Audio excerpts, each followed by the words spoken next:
Assalamualaikum warahmatullahi wabarakatuh.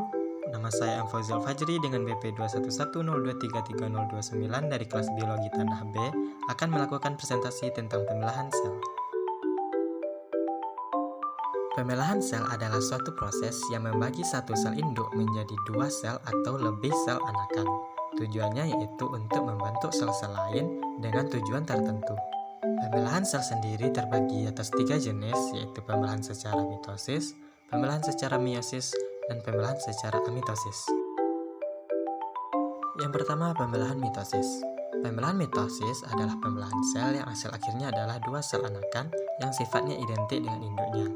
Proses pembelahan ini berada di sel somatis atau sel tubuh yang bertujuan untuk melakukan regenerasi dan pertumbuhan sel tubuh. Pembelahan mitosis sendiri terbagi atas 4 fase, ada profase, metafase, anafase, dan telofase. Namun sebelum 4 fase ini dimulai, ada fase pendahuluan yang disebut dengan interfase. Pada interfase sendiri terjadi proses persiapan dan penimbunan energi oleh sel untuk melakukan pembelahan.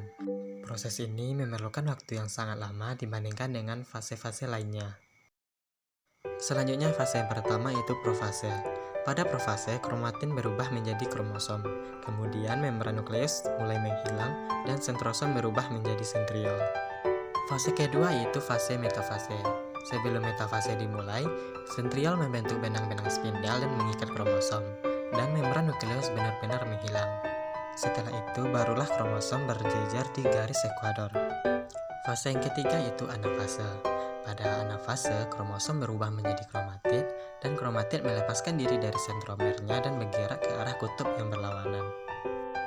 Dan fase yang terakhir yaitu telofase, yang mana kromatid atau kromosom baru telah sampai ke kutubnya masing-masing dan sel mulai membelah, dan membran nukleus mulai terbentuk kembali di dua kelompok kromosom yang terpisah. Dan seperti yang kita lihat, hasil pembelahan sel mitosis ini yaitu dua sel anakan yang sifatnya sama dengan induknya. Pembelahan yang kedua yaitu pembelahan secara meiosis, yaitu suatu proses terjadinya pembelahan sel pada sel-sel kelamin dari organisme-organisme yang melakukan proses reproduksi secara generatif atau seksual.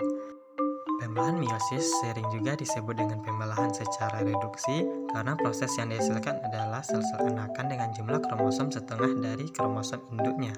Pembelahan meiosis sendiri terbagi atas dua tahap, yaitu meiosis 1 dan meiosis 2. Setiap tahapnya hampir sama dengan fase-fase pembelahan secara mitosis, namun pada meiosis 1, profase 1 terbagi atas 5 fase yang berbeda. Ada leptoten, zigoten, pakiten, diploten, dan diakinesis. Dan pada tahap meiosis 2 yang berbeda yaitu hasil akhirnya, yaitu menghasilkan 4 sel anakan.